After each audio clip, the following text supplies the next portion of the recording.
And we are live. What are we called again? Oh yeah, it's been a while. Welcome to Canadian Mortgage Hangout TV. Nice to see. This is the older, fatter version of Canadian Mortgage Hangout TV. But at least for me, I can speak for myself on that. How are you guys doing? Welcome back, Rob Campbell, Scott Dawson. Doing awesome, Gord. It's good to be back. It's good to finally have a high definition camera and a decent internet speed where people can hear me and see me. I don't know if that's a good thing or a bad thing, but it is good to be back. Scotty? It's good, especially like the text this morning from Rob going, "Are you in?" So I got dressed up. Looking good. That's Vancouver chic, isn't it? It is. It's cold here. It's sunny and cold. It's great. And it's minus 46 with the wind chill here. Yeah, it's a certain kind of special today. But well, welcome. Whether you're in the warm or in the cold, welcome to all our friends in mortgage land.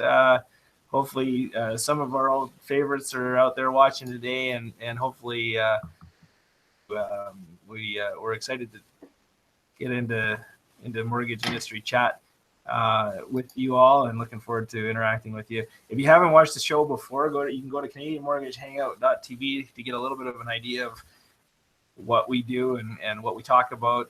We're going to try to implement a bit more of a consistent format this year, but you never know. We might have a little fun too, and cover off everything from regulatory changes, lender changes, rumors, innuendo, a little bit of humor here and there. I know Rob likes to joke once in a while, so let's be honest. We need jokes every now and then to keep ourselves sane. By the way, 3 of the 4 founding fathers are here on the broadcast today: Gordon McCallum, Scott Dawson, and myself, Rob Campbell. I'll try to look at the camera. There is a 4th founding father, Jackson Middleton. He is not here on the video feed, but if you look right behind me on the old cork board, he's watching over our shoulders at all times. Gord, back to you. Jax, how you doing, buddy? You know what? I think Rob. I think you should walk us through the format. I don't know. Has it really been 2 years since we did our last show? Well, I'm rounding up. I'm doing what every How long man has it been? Try to round up the numbers. I think our last broadcast was November or October of 2014. I was not broadcasting from Guelph. I was broadcasting from another armpit of the province of Ontario, but the internet was not as good either there. But I'm pumped to be back. The reason, Gord and I had been chatting about, for all you watching live, thousands of people watching live right now, Gord and I had hum and hawed about bringing it back for a while. And really what sparked it to get it going again was the fact that there's a lot of changes going on in this industry, and there's a lot of he said, she said from lenders and national groups such as MPC. And I thought, I got an email from somebody saying, instead of being so negative about what you think might or might not be happening in Ottawa on our behalf, why don't you do something instead of being so negative and giving negative feedback? Well, I didn't think my feedback was negative. I thought it was factual and pretty civil, but I thought, you know what, to hell with it. We are going to do something about it. We're going to bring the show back because I want to talk to MPC, which they will be coming on, and I want to talk to lenders, and I want to talk to to everybody, brokers, so we can get a good dialogue going on, not just what's happening with regulation, but everything. Because you know what, Facebook posts are awesome. By the way, a bit of a plug for Scott Peckford. If you're new in the industry or if you're seasoned, the I Love Mortgage Brokering Facebook page, if you're not a fan of that, you need to become a fan of that, because there is amazing content on there.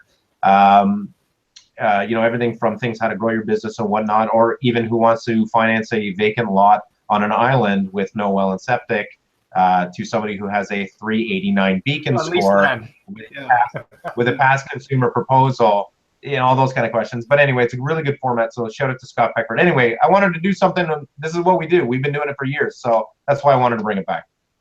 It's good, and I think it's great. I think our industry, I don't want to take too much credit, but I think we started something with the original CMHtv which was a conversation. It was a conversation amongst brokers. It was national. We had guests on from coast, sometimes more than once, and we got to have really good conversations with really good industry professionals, some newer in the business who were just starting out and excited to get going and had some new energy and life to bring to the industry. Others who'd been around a long time who had wisdom to share and experience to share with our viewers. So it was to see others pick up that mantle and carry on the conversation in different formats. So to me, this is just one more way to have that conversation. If you're a fan of gender quotas, for example, WIMI, to check out to Hallie Strandland for organizing a group of women. We haven't seen a dudes in the mortgage. Would you call it Dimmy then? Dudes in the mortgage industry? Dimmy, Dicky? I don't know. There's got to be something creative there. Yeah. Anyway, it's great to see us as industry partners, even though we're competing and all that other stuff. It's nice to see people working together, talking and having a conversation, and because we are stronger together. So, Scotty, what's been going on with you? I mean, have you been able to come up for air? All we hear about is Vancouver and the news and everything.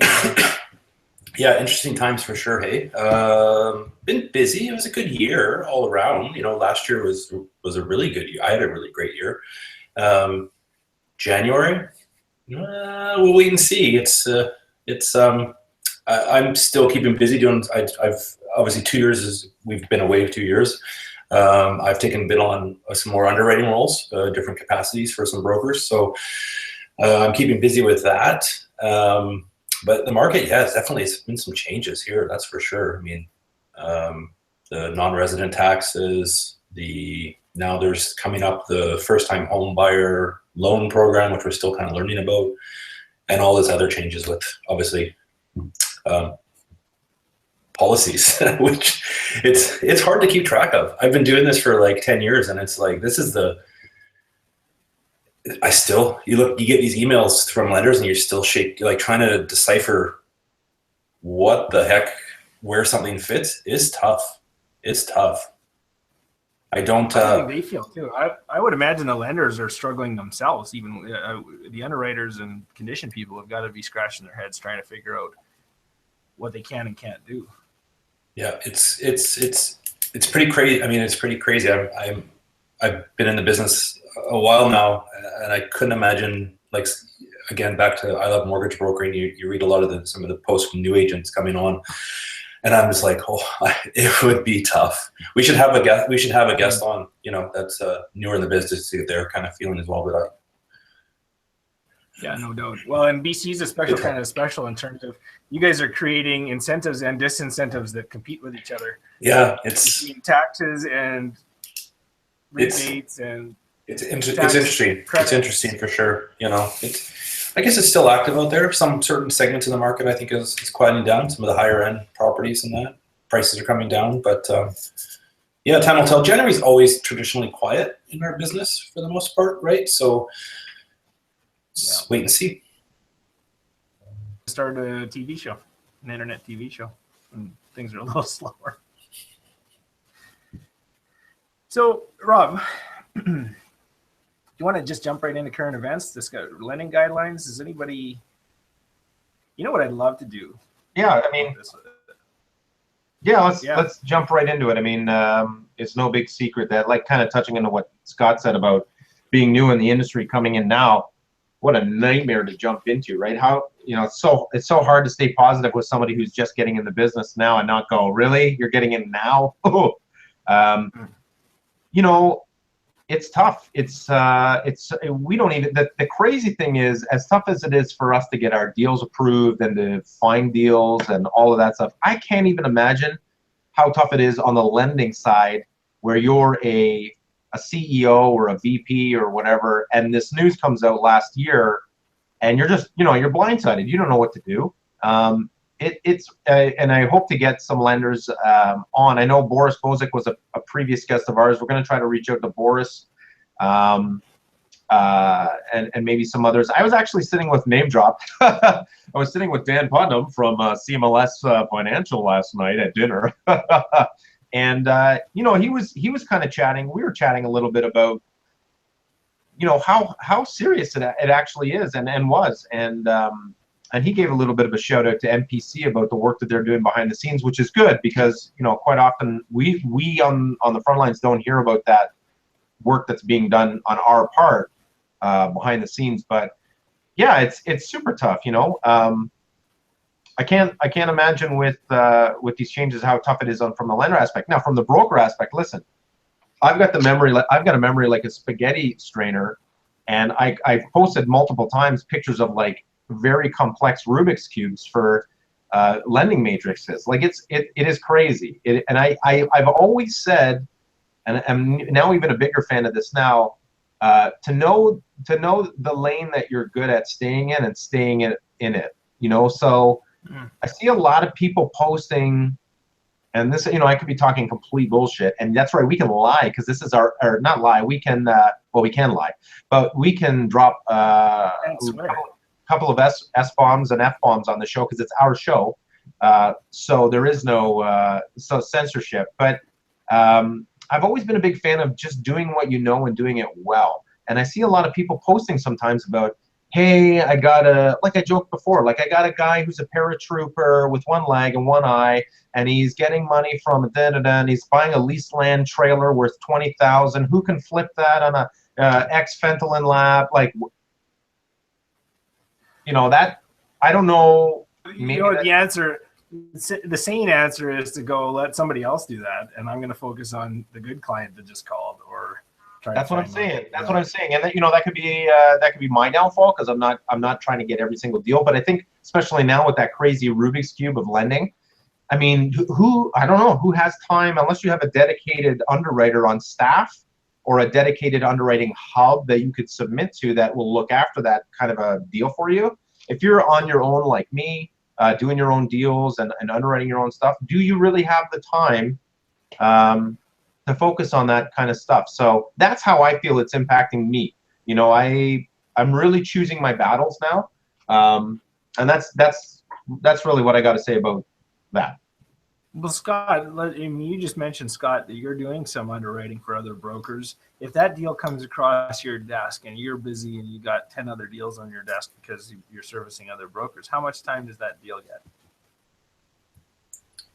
If I'm just helping underwrite fulfillment, I mean, you need, this is where Rob's kind of going. I mean, this business, it's almost getting to the point where you need someone on top of documents for you.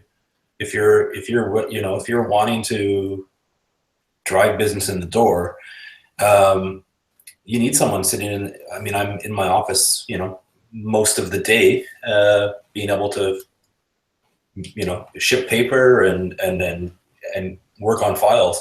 I think it's tough because, I mean, you look at the files that we're working on now compared to 2 years ago. We needed a lot of paper then to get the deal done. I think now it's 2 or 3 times as much. So it needs the attention for sure. But if that's all that I'm, you know, focused on, it's quite simple. Hopefully that kind of answers your question. Yeah, fair enough. I would have a tendency to think that the busier that underwriting person is, the less likely they're going to spend the time on a difficult deal too. Just like an underwriter at a lender would, right? You know, there are times when it's slower and they'll spend a little more time. And then there's the auto decline days when it's like, hey, I got 30 things on the go. This is the worst one on my plate. I'm declining it just because that's just the human nature, I suppose. Yeah. Have you guys run into, if there was one single lending guideline that concerns you the most 5 years ago, because we've had a bunch of changes, right? It's not October wasn't the first round of changes we've had to endure, but so maybe it's one of the more recent ones, maybe it's one from even a little while back. Which one has had the biggest impact on your business, do you think, negatively or positively for that matter? Man, I don't even know. I don't even know where to start. I think they've been up until November. I think they've been gradual enough and with enough warning that, you know, you can kind of roll with the punches. You know, usually when there is something rolled out, it's, hey, this is going to be rolled out and it's going to be in effect in 2 months. That's typically what we've seen in the past, or a quarter, right? January announcement, March rollout. So it kind of gives everybody some time. I think the biggest impact for all of us was that little blip in late October, where products, the tap just got turned off. Not even rate, just products. It was like, okay, we're taking this and we're taking this and we're taking this and we're taking this, and you're just like, whoa, what? And even still processing, there's a lot of information and there's a lot of emails to sift through. They're still rolling out, but I mean predominantly from before we got into the holidays and during the holidays, lenders slowly introducing this back, lenders changing policy on that. Different pricing. We're seeing different pricing now, even from brick and mortars. We're seeing conventional, conventional and high ratio. We're seeing, oh, you want 25-year? Oh, you want 30-year? Or you want less than 25-year? So it's having to cope with all that. And I think now more than ever, tying back to that underwriting hub model, doesn't matter which network you're a part of. I think we're going to see more and more dependence on that model, because quite frankly, if you're a 1 or 2 person operation that's trying to do everything, I just don't think you can, unless you're the Rain Man, I don't think you can keep up with everything. I think we've now entered a time where you've really got to put the file together and then hand it off to, there's always going to be those cookie cutter deals. There's always going to be those 5% downs, high ratio, best price, good credit, great assets. There's always going to be those cookie cutter ones. But for everything else, I think now more than ever, we might see a shift into that hub model or whatnot. Well, Gord, what are you laughing at? Is it my stunning good looks? No, I was just imagining the Rain Man doing mortgages. Was that Dustin Hoffman? Where are you gonna place the deal? Kmart. Where are you gonna place the deal? Kmart. I'll jump in on the policies. For me, I mean, brokers were adaptable, right? I mean, that's the one good thing about business. We have choices, so we're not just working the spiel, right? We're not just working with one lender. So at least we do have choices. Maybe they're a bit more limited and they're a bit more confusing for us. On the flip side of that, if it's confusing for me and other brokers, obviously your clients are going to be way more confused. So there's some good opportunity there for us to kind of, I think, hopefully maybe get a bit of market share for that or get some more opportunity out of that. It's not a policy that kind of, all these changes upset me the most. I guess the biggest one for me is the loss of National Bank. Let's talk about that, Scotty. And for people in Toronto and the Vancouver market, that's mega.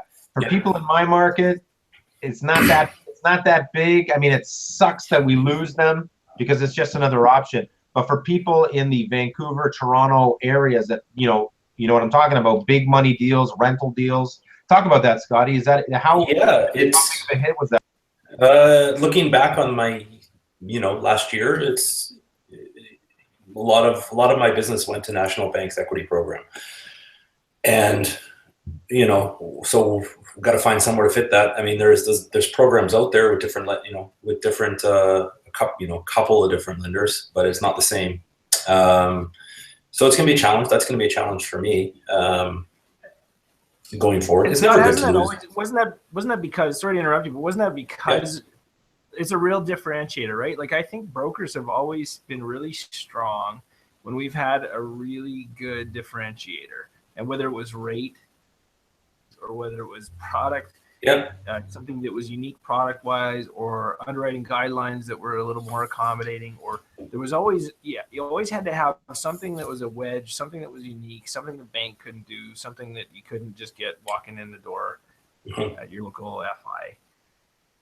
The more and more, it seems to me, OSFI's behind with B20, B21, these more rule changes.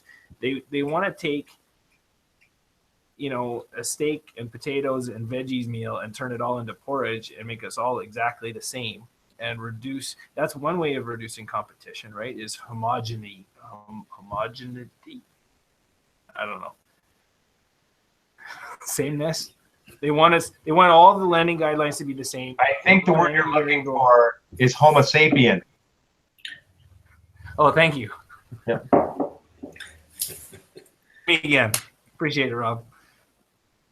Anyway, but they, that's one way of reducing the level of competition in the marketplace is you reduce the ability of individual lenders to have their own risk appetite and have their own policies and procedures that give them a competitive edge. And if you make it all porridge, milk toast, sameness, it's really difficult for anyone to stand out in the marketplace. Definitely agree. I agree as well. Yeah. Why don't we? I know we got a question over on the Farce book from Robert Klein. I guess maybe Rob's watching live. There's currently 8,921 people watching live. Rob asked, he was curious about the average age. Curious what the average client looks like for each of us. So I'm assuming that means. I've asked for clarification, but I'm assuming that means. If you had to distill down your demographic of the most of your types of clients, what would that picture look like as far as your client? So Scott, you start. I can jump on that one. The majority of mine don't deal with first-time home buyers very much. It's typically repeat clients now, refinances and renewals. And if it's a repeat client, they're either possibly buying a one-off rental property, or moving to a larger property. I would say 75 to 80% of my files are conventional. Now, Scott, is the reason for that just the fact that first-time buyers are kind of shut out in that? No, to be honest, it's not a market that I go after. Yeah. I'm not. We've always done well with first-time buyers, like in sort of that 25 to 40 demographic. I think it's moving up in age a little bit as more and more snowflakes live at home for the rest of their lives. But did I say that out loud? I meant as people find it more difficult to enter the workplace, earn a living, pay for higher housing and lodging costs and stuff like that. I think you got to have, but the first-time, second-time buyers have been great. In Alberta right now, our economy is in the toilet, and so it's shifting a little bit. We're doing a little bit more B business, a little bit more private business. It's still not a big chunk of what we do, but we just have to. More refis and even switches. Like we're looking at where is the business when purchase business slows down, and the purchase business is slow. So we're looking at, hey, there's way more people with homes out there than there are people who are looking for homes. So can we do more for people at renewal? Can we do switches or refis? And it's not easy business, but it's business. So we're working on it. Yeah, I've to answer Rob's question about the average type of client. And by the way, Rob's watching, I'm assuming, and Jamie Cunningham and Hallie Noble. Hi guys, some good old fans from the past. I feel like Romper Room. Remember when they used to call out the kids' names? They would never call out my name when that woman had that mirror in her. I don't know. Anyway, my average client, my demographic, if I have to distill it down, is a high ratio. So I'm lucky in that sense from a pricing standpoint, and an insurability and all that stuff. It's a high ratio first-time buyer or first-time seller, still high ratio because of the price in my area. Generally a AAA deal. No, nothing really hokey. I will say that my strategy has changed from the tail end of last year. I was starting to really think about focusing a lot on refinances because the inventory in the city here is like goose egg, nothing. I mean, there are a couple of listings, but it's very, very low. So I thought I'd really pivot my strategy on business, and then obviously Minister decides to crap on my Cheerios and change that again, which is another thing about our industry. It's always changing. If it was easy, everybody would be doing it, right? So I think so. To answer the question, it's a cookie cutter AAA insured deal, which would still qualify under the new rules anyway. So that's that. What about predictions for this year? We've seen a lot of change so far.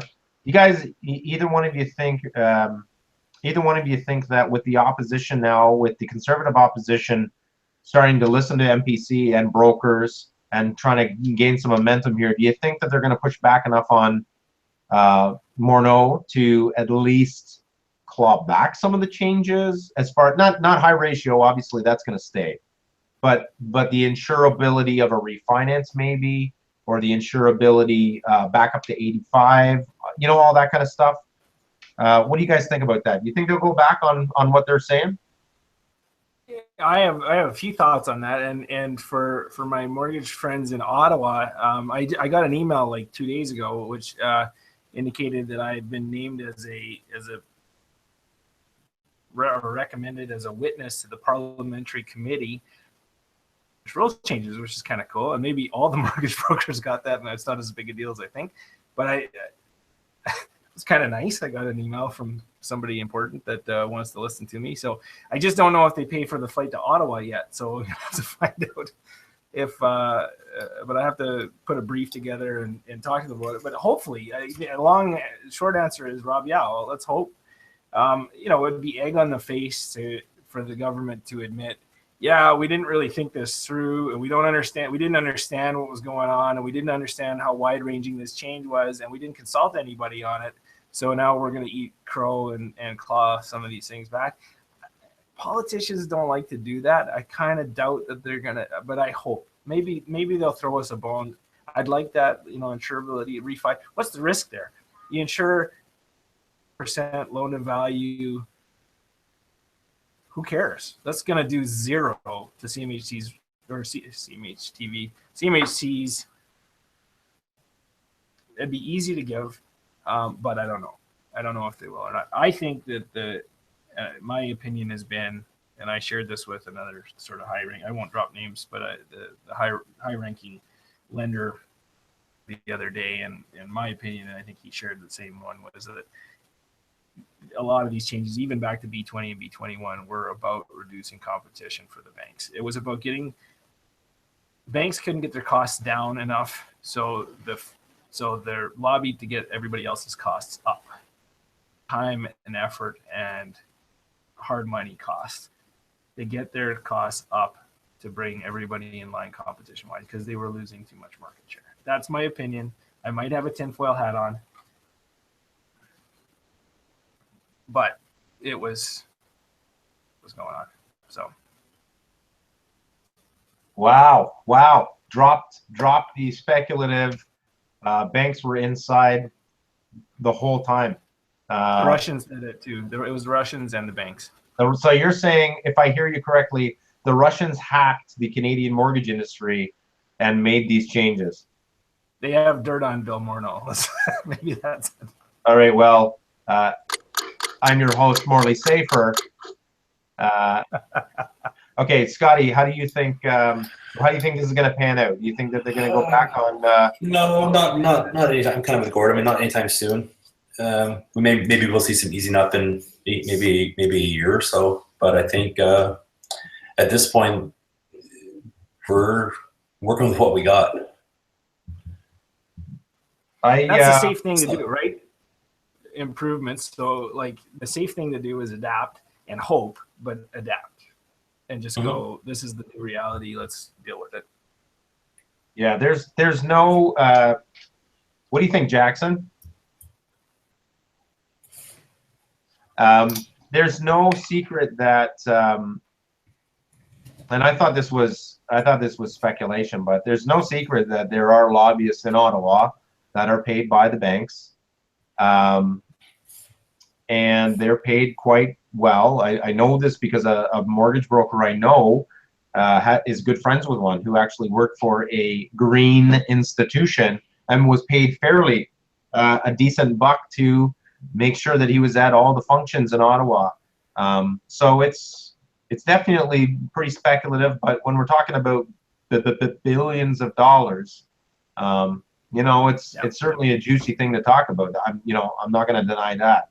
I think I agree with you, Gord. I don't think any politician is ever going to come out and say, we made a big mistake, we're going to go back on this, because it's already been put in place. It's not a recommendation. It's not a thought. It's not something that might happen in the future. It's happened. And they made it quite clear that it was going to happen quickly. Yeah, well, and that's the part that I hate, because they came out and they say, oh, this is for consumer protection. I guarantee you, anytime you say this is for consumer protection, and when the government says it's for your own good, right? It's not necessarily gonna be for your own good. What they want to sell you as for your own good, it's going to tell you. They're going to tell you it's for your own good, because who's going to say, "Oh, well, yeah, we don't want to protect consumers." Of course, we want to protect consumers, but the best way to protect consumers isn't to destroy the wealth of people who purchased homes under the old rules and who have now seen the value of that home drop. It's not to tank mortgage deals. Like, there's people out there who bought under the old rules a month or 2 weeks before the new rule changes, who just saw that equity evaporate potentially because now they can't sell their home, or they can't sell it for what they paid for it, or whatever. That's not consumer protection. The best form of consumer protection is a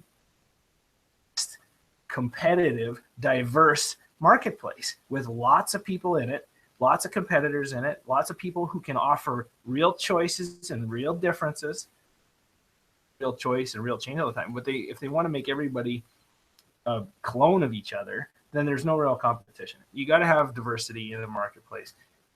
And when you do that, the consumer's protected because they have options. If they don't have options, protection. And when the government's constantly changing the rules, then nobody really is safe, because you can't make a decision based on the information you have. You don't know if the rug is going to get pulled out from under you later. So that's my rant on. Well, the big Scotty, are you you're still good, Scotty? I'm okay. Yeah. I don't have to. Okay. I think media has a lot to play with this as well, because as we've seen a lot of juicy headlines coming out. I'm not a big fan of the Sun Media Corporation. The Toronto Sun in Toronto it's basically a big car ad and an appliance ad and juicy headlines. But now the Globe and Mail is not that far behind with their headlines. They published a article yesterday talking about sidestepping rules in the mortgage industry, and this was pertaining to the bundled mortgages that you can. Yeah, actually, that's on the Financial Post, Rob. I've got it open right now. David Medani. So you know what? Then it's been, and I saw it on Reuters. So chances are it was a freelance job and sourced out to different news outlets, because it was on the Globe as well. And I saw it on Reuters because Rob McLister, shout out to Rob and Telemortgage, Rob McLister, please come on our show, answer my emails and calls. Yep. The sad thing is that these headlines feed the mass hysteria of the average citizen that doesn't know anything about liquidity or capitalization costs or competition or their right as a consumer to have options. There are those bank people out there that will never leave a bank. They will think till the day they die that a mortgage broker is out to kill them. But when you have mass media outlets publishing things like these articles, and if anybody reads it, it's crazy. I actually commented on the Globe and Mail's article, just commenting about how ludicrous and vague the story was. But anyway, it doesn't help that big media outlets are doing that. And when the masses are reading that stuff, the comments, if you just read the comments, you want to jump off a bridge. People are like, yeah, man, these banks and these brokers are screwing the consumer, and we're all going to have to foot the bill for all this, and endless comparisons to the financial crisis in 2008 in the United States, where we can go blue in the face until we die trying to explain that's just not how it works in Canada. But Canadians will always use that reference. You're absolutely right, Rob. And on that particular that article in question, they interviewed a fellow named David Madani, who's an economist with Capital Economics. And for anybody who's not been in the industry for a really long time, in 2011, David Madani predicted housing prices would drop 25%. Didn't say when or how or why or what. He did say some how or why stuff, but he didn't say when. I wrote a blog post called "Why David Madani is Wrong." Detailed it, and guess what? 6 years later, he's still wrong. If anybody had listened to this jerk, thought, "Oh man, I'm not going to buy a house in Toronto or Vancouver or Edmonton or anywhere else for that matter." Is he the guy in California? I don't know. The Capital Economics is out of UK, and the head of Capital Economics in the UK is also a big housing bear in the UK. And I think I swear to God, they just do it to get on the news. Do it because there's no if it bleeds, it leads. Housing implosion. Run for the unless they're shorting bank stocks or shorting whatever. I don't know, but I don't know what they're but this is 6 years ago. He predicted a housing. What are the values done in your neck of the woods or your neck of the woods in the last 6 years? And what was the missed opportunity for potential home buyers who listen to this guy? Got to buy a home because this jerk says house prices are going to drop 25%. In the meantime, they've probably gone up.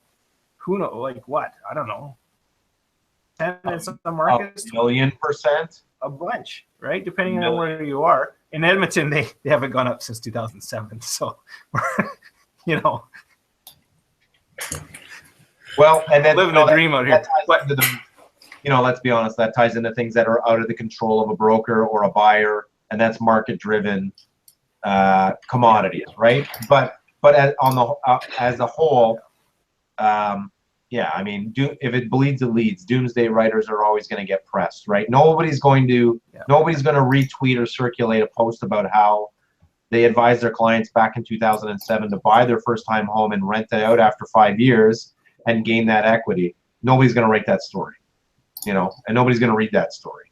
So, we've got. Yeah, go ahead, Gord. No. I was just going to say we've still got a bunch of people watching. Thanks everybody for sticking with us this long. Any updates, personal or business wise? I think Scotty, we covered you. Gord, did we cover you at all? Do you want anything you want to talk about that happened to you and your business over the last 2 years, or no? I get a lot of probably the one thing that everybody's kind of curious about is we opened an ATB agency here. Anybody who knows me, they're like, "You opened a what? You did what now?"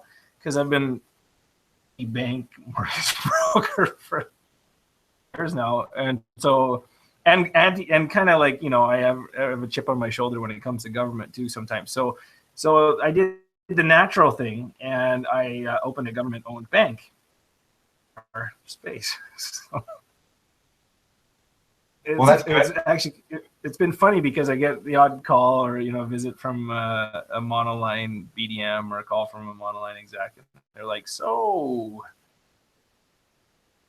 what's the importance of supporting monolines these days?" And especially with the rule changes, like, is that a conflict at all that you have this? Anyway, so the bank thing's been interesting. We did it.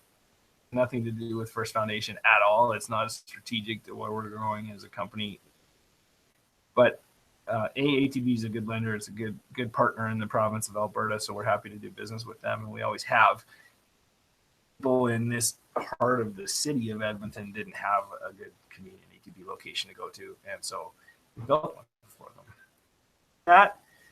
I don't know. I did an interview for Vice magazine, and again, you probably think Gord McCallum, you would expect to be in Vice magazine. Wow, Gord, is it true that Julian Assange is living in your? No, I got it right now. They interviewed me and everything, and I don't think they're going to print it because I don't think they like the answers I gave. So we'll see. We'll see what happens there. It might not have fit the script, but I don't know. That's it. It's raising a family, running a business, coaching hockey, trying to keep busy, trying to keep from losing all my hair. It's not working. Well, you look great for 23, Gord. You're doing a good job. Thank you. Well, it's good to hear. You know, honestly though, it's good to hear, man. Progress is, if you're not moving forward, you're not moving, right? And it's a sign of the times, you know. If we could all just sit on our hands and if it was business as usual, it would be boring. It would be a boring life. So, Yeah, good. that's right. Congratulations to you, Gord, on that. Oh, thanks. Well, I'm excited about doing this again. I missed this, and I missed. I'm looking. Rob, you've had a few people say yes to coming on the show. Do you want to drop any hints, or can you do that? Yeah, I mean, I love name dropping. I love name dropping because it makes me pump my own tires, and we know how important I like to make myself feel. We've had, I think Hallie Noble is watching now, potentially live. I believe I reached out to her. She said she'd come back on. She's an awesome person to have on. We've had Gary Morris in the past. So Gary's going to come on with us, talk a little bit, and reached out to the. Gary should sponsor the show. I saw what he made when he sold Dominion. He should. Yeah, well, actually, Gary offered to pay us $38 million for CMHtv in perpetuity, but I declined on our behalf. I'm sorry, Gord. I hope you're okay with that. No, man. Independence. We got to maintain our independence. So we can't. I looked up at the moon last night and it had a DLC logo on it. I don't know. There's rumors they're going to buy that too. We've had Mr. Butler, Mr. Ron Butler is going to be coming on. I know, and Mr. Dan Eisner of True North Mortgage, both very, very experienced and high producing broker owners. Dan, I saw in Vancouver at the MPC Awards. I went up and said hello. I'm not going to lie, he did not remember who I was, which was okay. I didn't get too heartbroken. I didn't lick my wounds for too long. Was it Dan or Ron? What's that? I didn't remember you. What's that? Was it Dan or Ron? That was Dan. Oh, I saw Ron as well. Ron's a good shit. I like Ron Butler. I'll go on the record in saying I'm a Ron Butler fan. Ron's going to come on the show. Hopefully Mr. Butler will come on the show soon. I know he's just black and white, man. He calls it like it is. So some people hate him for that. Some people love him for that. But he just calls a spade a spade. So it'll be really interesting to have him come on and talk about, him and Dan, to talk about that business model. Because you got to remember, for a guy or a gal who's doing 20 million or 10 million a year, you know, if your business has to juggle a little bit because of these rule changes, you could probably survive, you know, take a little blip off of the volume. When you're doing like bajillions of dollars of volume in a year, hundreds of millions of dollars in a year, that's a whole nother ballgame. Especially when lenders are it could be more challenging. I mean, and they're going after, my understanding, I mean, that's primo a cookie cutter business, because that's a speed business and it's an efficiency business, and you got to write volume, and you can't spend a lot of time really customizing. How does that affect you? How do these rule changes? Absolutely. So we've got a bunch of big names. I know we're going to have Scott Peckford. We're going to have Scott Peckford come on from I Love Mortgage Brokering. He's going to come on and talk about the podcast. And I know he's putting on some broker talks across the country. So we'll have him come in and talk about that. So I'm pumped. I sat beside Yusri Basadi yesterday at a broker financial group gala where I had dinner, and Yusri was sitting beside me, and we chatted for a bit. I know he'll probably come on, talk about Kinetics and their online, app process and whatnot. So I think there's going to be a lot of good stuff. We'll have a lot of people on because they love us. Let's be honest. Because there is no other Canadian mortgage show live on the internet every 2 weeks, folks. Every 2 weeks. It gives us time to come up with something new to talk about. That's right. Let's be That's right. Yeah. Any parting predictions or words before we hang up the gloves for this week? David Medani is still wrong. Scott Dawson, any last predictions you want to say? No predictions. I was just thinking I'm going to look forward to the weekend. It's nice weather here in Vancouver. I'm getting out in the mountains. No more bloodbaths over salt and sand in Vancouver? So far, so good. No snow. Good. No snow. Scott, have you ever tripped over Mike Cameron on a mountain? Because it seems to me, between my friends on Facebook, it's either you or Mike on the side of a mountain. No, not yet, but I haven't. I mean, I think we'll have to meet up in halfway, like in Banff or something one of these days. At the Great Divide. Yeah. At the Great Divide. We're gonna have Mike. We're gonna have good Mike Cameron on with Dustin Woodhouse as well as part of an NPC show, hopefully, and maybe get Paul Taylor, the president, on as well, because I, as well as everybody else, wants to know what the hell's going on, but more importantly, want them to be able to tell us their side and their point of view, because we're so quick to, me as well, I'm speaking about myself, I'll speak for me, because you all know you agree with me because you're the exact same, but you just don't want to admit it.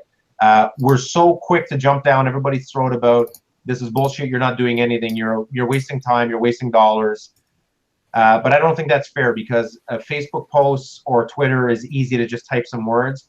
I think there's a lot of value in having MPC on and talking to us and everybody watching about exactly what's happening, what they're doing, because I'm sure they're doing amazing things behind the scenes. There's a lot of good people with good intentions that are part of those groups, and I think it's really important that we have them on. So you have a guy like me flapping my gums all the time and cracking jokes, but I want to also give people who are doing good for the industry. Mike Cameron, by the way, every time Mike Cameron climbs a mountain and takes a selfie with his runners, he looks like he's like the corpse that they found for 2,000 years on the mountainside. His eyelashes are all frostbitten in his face, and of course Mike's as thin as a rail because he's way healthier than all of us put together. But Mike's good fun. He'll come on as well. So yeah, you know what? I think if anybody doesn't have anything more to add, we'll probably log off before I dig us into a deeper hole. Any parting words before we hang it up, guys? We all good? Peace. All right. Thanks, everybody, for watching. I am Rob Campbell. You can find me on the Twitters at @TheRobCampbell. You can find me on Facebook. We're all part of I Love Mortgage Brokering. We're also part of the new Canadian Mortgage Hangout fan page on Facebook. It's facebook.com/CMHtv. You can become a fan there. We will be live streaming the events or posting the videos afterwards so you can watch them there. Yeah, I'll post a video later today on Facebook, so it's up there. Awesome. Thanks, Sweet. Scotty. Scott is at SDD on the Twitter. Scott, is that right? I'm kind of on there a little bit. Kind of, yeah. Really using Twitter. No, What is Twitter anyway? Yeah, I'm gonna quit. Actually, I hate Twitter. I'm gonna quit Twitter. I'm And addicted to it, and I hate it. the last thing I will say before we log off, thanks everybody for watching. Thanks for everybody watching in the future, because it's only going to get better.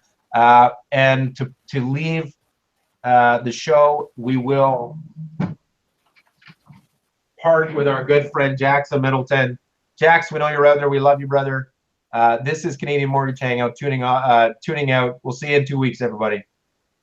Goodbye. Goodbye.